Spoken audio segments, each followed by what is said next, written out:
Mood क्या बना होता है, चलो यार रुकू में जाके मिल जाएंगे, नमाज तो मिल जाएगी ना, रकत तो मिल जाएगी। हाँ बाब रकत मिल जाती है। रुकू में आप आके जमात के साथ अगर मिल जाएंगे तो रकत आपको, बोलिए रकत आपको मिल जाएगी। रकत आपको, सोचे ना, बोले रकत आपको मिल जाएगी, रकत आपको मिल जाएगी। पर तकबीर तहरीमा का सवाब नहीं मिलेगा, तकबीर तहरीमा का सवाब नहीं मिलेगा। मैं यहाँ पे एक रवायत पेश करता हूँ। मेरे आका सैयद कौनैन सल्लल्लाहु ताला अलैहि वसल्लम, आका हुजूर अलैहिस्सलाम तशरीफ लेके आए सोने सिद्दीक अकबर पाक के पास, सोने सिद्दीक अकबर के पास, खलीफा बिला फसल सैयदना सिद्दीक अकबर के पास आका हुजूर आए। देखा आप बड़े परेशान हैं सोने सिद्दीक पाक। सरकार ने पूछा अबू बकर क्या परेशानी है, क्यों परेशान बैठा है? अर्ज की या रसूल अल्लाह, मेरे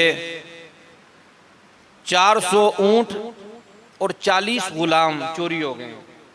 कितने जी? 400, वो बोलिए बोलिए 400 ऊंट और 40 गुलाम चोरी हो गए हैं। तो या रसूल अल्लाह इसलिए परेशान हूँ। आका करीम ने फरमाया अबू बकर मैं तो समझा कि तेरी तकबीर तहरीमा रह गई है। अब ज़हन हाजिर रखिएगा, ज़हन भी हाजिर, नौजवानों आप बच्चों नौजवानों ज़हन हाजिर रखिएगा। फरमाया सरकार ने अबू बकर मैंने तो समझा कि तेरी तकबीर तहरीमा रह गई है।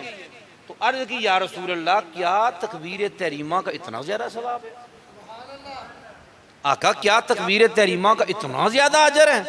तो करीम आका सैयद कौनैन ताजदार खत्म नबूवत अलैहिस्सलाम ने फरमाया अबू बकर ये तो कुछ भी नहीं है, 400 ऊंट और 40 गुलाम ये तो कुछ भी नहीं है। आका हुजूर ने फरमाया प्यारे अबू बकर अगर पलड़े के एक तरफ, तराजू के एक पल्ले में पूरी कायनात को रख दिया जाए, पूरी कायनात का मालो मता रख दिया जाए, कायनात की हर चीज रख दी जाए, पलड़े के तराजू के दूसरे पल्ले में तकबीर तहरीमा का सवाब रख दिया जाए, आका फरमाते हैं अबू बकर पूरी कायनात का वजन कम हो जाएगा, तकबीर तहरीमा का वजन ज्यादा हो जाएगा।